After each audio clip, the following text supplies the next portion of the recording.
Carter, what you got? Number one, Lev, you probably already know. This is the reason I started playing basketball myself when I was a kid, man. Penny was my guy. Oh, well, that's a nice one. Let me change my list up. Let me take somebody out. But no, like the shoes, the game, the commercials, you know what I mean? If the guy never got hurt, it's similar to D-Rose story, you know what I mean? It's sad that, that's a part of the game. Unfortunately, the injuries robbed him, of his career.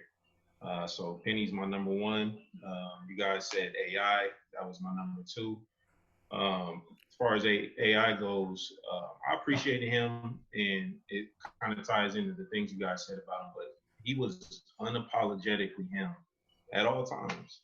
And for him to have been at the level that he was and have that level of success and still not change like at all, is the most respectable thing, for any athlete or person for that matter.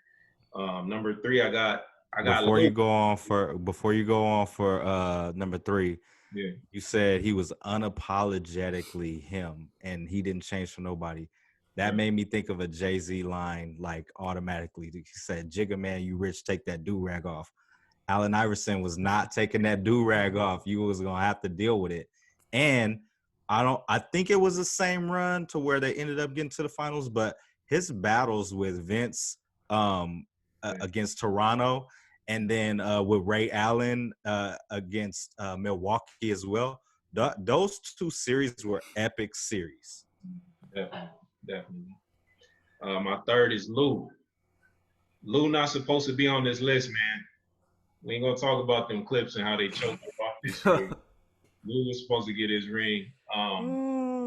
Lou is my class, so Lou was one of those guys where I never played against him, but like I heard stories about this kid. And that was the last year you could go straight to the league. So anybody that's played basketball, you understand that for a kid that's 18 years old to have the skill level at he's probably 6'1", 6'2", I think he's listed 6'3". To have the skill level to go as a kid to the NBA at that size is absolutely amazing. And he's one of those guys, I don't know if he works out or anything, but you just roll the ball out and just play. You know what I mean? Like a Jamal Crawford, I'll put him in the same category. So Lou's my number three. Number four, let me see. Oh, Gilbert Arenas. We take somebody else off of my list. Okay. Yeah, Valley Boy, Cali too. Okay. Yeah, so Gil, I feel like a lot of the point guards in this era are like Gil's sons. You know what I mean? So like from a Dame to like a Steph, even like a Trae Young, those offensive minded point guards that can pull from anywhere. Gil was like the first PG to, he crossed half court, or a couple steps inside the half court. You better be on him because he can.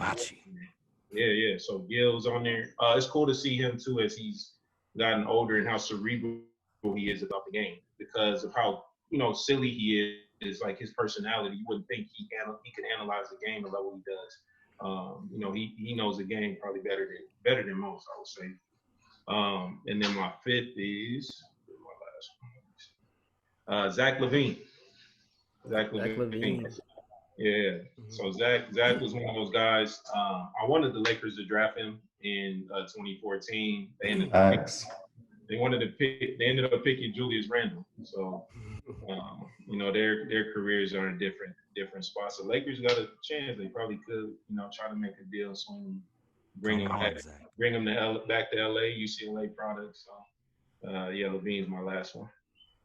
Okay, I like that list. I had to take Penny off.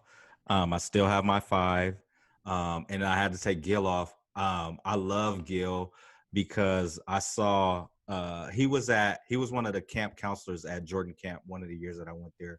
So Jordan would always have either up and coming college players, up and coming high school players as the camp counselors. And the thing about Gil and who he is this man is a hustler and he loves money.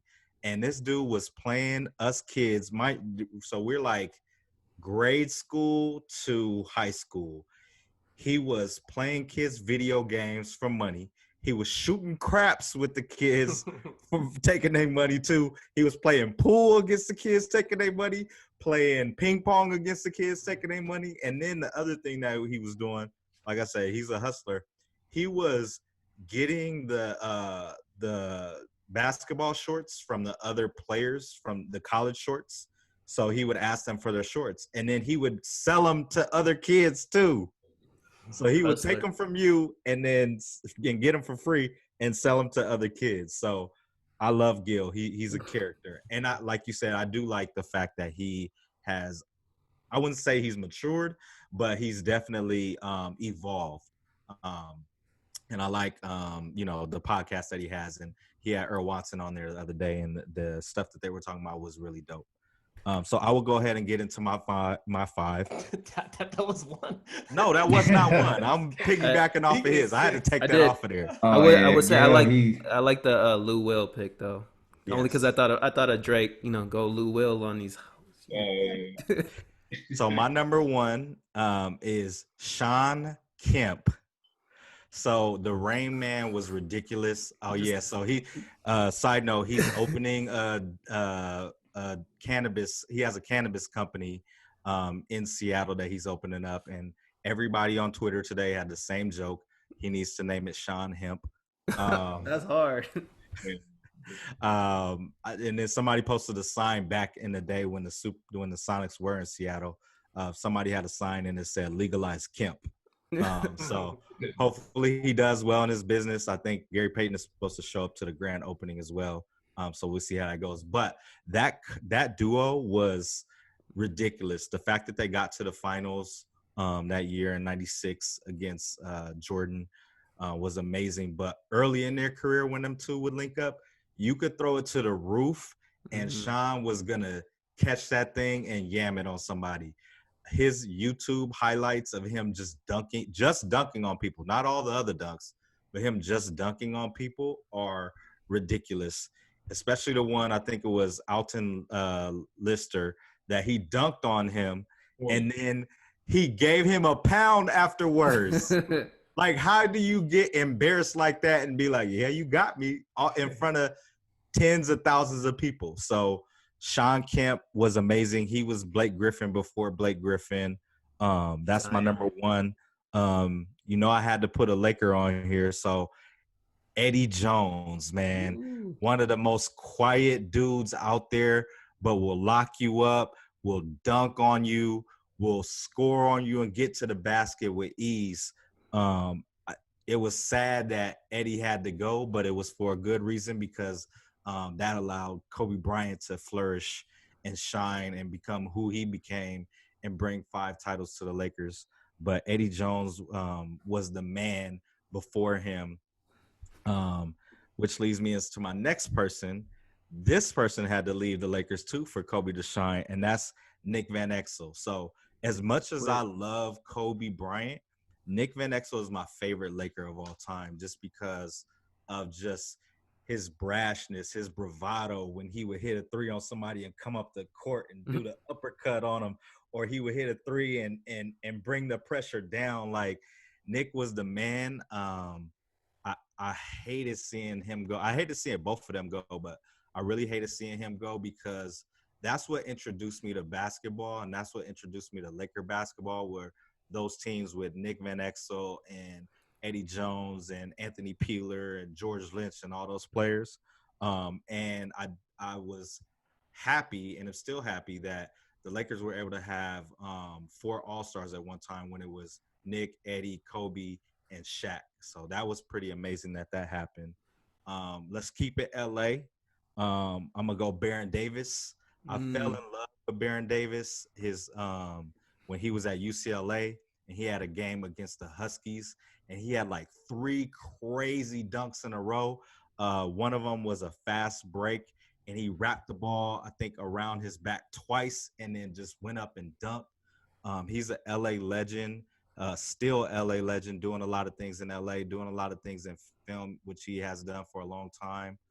And he, heavy involved in the Drew League and all that. Baron is an OG. So shout out to him. And then my last one is PG. So love PG ever since he came out of the draft and went to Indiana.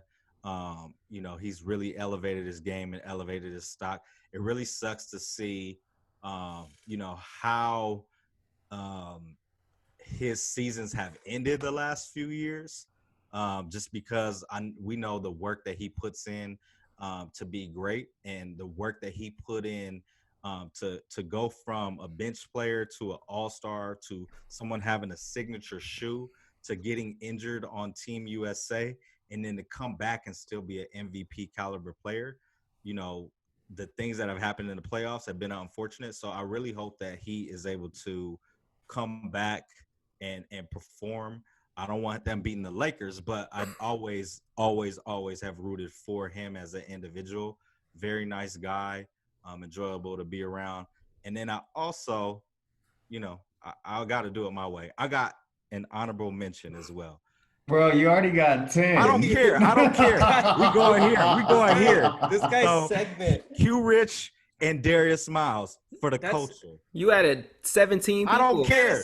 Jesse, it's your turn. Q Rich and Darius Miles for the culture. Before Jesse goes. I don't care.